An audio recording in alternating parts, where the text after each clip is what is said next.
NEET பிஜியில் வந்து இந்த அளவுக்கு ரேங்க் வரும் அப்படிங்கிற. இது எப்படி நம்புறது அப்படின்னா தெரில, எனக்குமே கூட தெரில. நீட் பிஜி எக்ஸாம் முடிச்சு கடைசியில் தான் இதோட ரிசல்ட் என்னன்னு தெரியும். அப்போ வரும்போது தான் சொல்ல முடியும். சரி, நீட் பிஜின்னு நல்லா ரேங்க் எடுத்துட்டு அடுத்து நீ என்ன பண்ணுவ அப்படின்னு கேட்டாங்கன்னா, ஆக்சுவலாக டிப்பிக்கலாக ஏதாவது நீட் பிஜிக்காக படிக்கிறவங்க என்ன சொல்லுவாங்கன்னா, நீட் பிஜியில் நல்லா ரேங்க் எடுத்துட்டா அடுத்து வந்து நான் பிஜி எடுத்துருவேன், பிஜி எடுத்து உள்ளே போயிடுவேன். அது இந்த பிஜி அந்த பிஜி தான் நிறைய இருக்குது. நீ என்னடா பண்ண போகிறேன்னா, நான் ஆக்சுவலாக மோஸ்ட் ப்ராபப்ளி பிஜி எடுக்க மாட்டேன்னு நினைக்கிறேன்.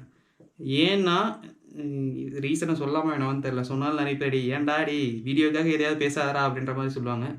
நான் இப்போ இருக்கிற இடத்துல வந்து ஒரு சில ட்ரைபல் ஏரியாஸ் இருக்குது, ஒரு சில இல்லை, ஒரு ஒரு ஒரு ஒரு பெல்ட் ஆஃப் ட்ரைபல் ஏரியாஸ் இருக்குது. அது வந்து 2-3 பிஹெச்சிஸ்க்கு வந்து சேர்ந்து வருது.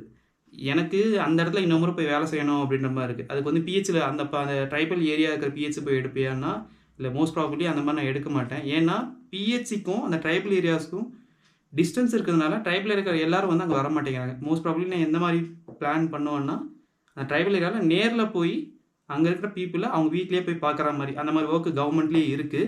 அதுக்கு தான் நான் எய்ம் பண்ணுவேன். பட் இப்போ என்னென்னா, நான் ஆக்சுவலாக முன்னே இருந்த ஒர்க் அப்படி தான் இருந்துச்சு. அதான் சொன்னேன், கொஞ்சம் ரெஸ்பான்சிபிளான ஏரியா, ரெஸ்பான்சிபிலிட்டி அதிகமாக இருக்கணும் அப்படின்றத சொன்னேன்ல. அதனால தான்